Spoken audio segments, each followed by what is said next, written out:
Allez, c'est parti, je mets tout en place et je vous retrouve. Me voilà, comme vous voyez, ça a été vite. Aujourd'hui, nouvelle vidéo. Combien de temps faut-il pour vendre ou acheter une maison? C'est parti.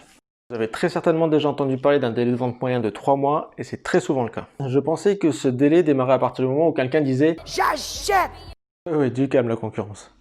Mon responsable a balayé cette méconnaissance d'un revers de la main et m'a expliqué pourquoi après. Le délai démarre à partir de la signature du compromis de vente. Pourquoi à partir de la signature du compromis de vente? Parce qu'après son délai de rétractation de 10 jours, l'acheteur ne peut plus revenir sur sa décision et la machine administrative est lancée. Une fois le compromis signé, le notaire va monter le dossier d'usage permettant la rédaction de l'acte de vente.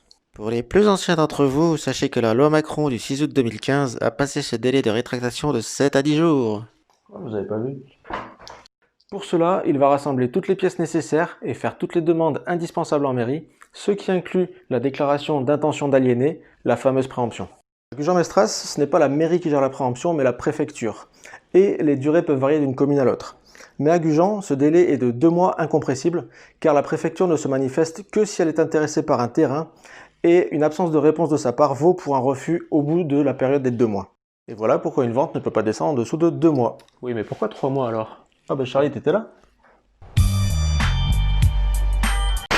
Alors pour répondre à Charlie, mais je suis sûr que vous êtes nombreux à vous poser la question à ce stade, ce qui prend le plus de temps dans la plupart des cas, c'est le financement.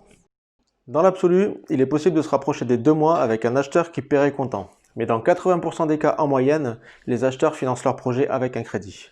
L'acheteur a 2 mois pour effectuer les démarches et nous présenter l'édition de ses offres de prêt. Ce qui tombe plutôt bien vu que cela correspond au délai de la préemption.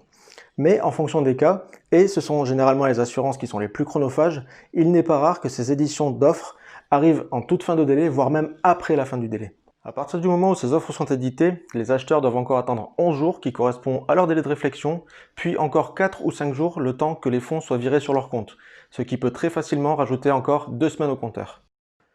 Voilà pourquoi les agences annoncent 3 mois, quitte à avancer la date de signature dans certains cas, plutôt que de demander un délai supplémentaire dans la plupart des autres.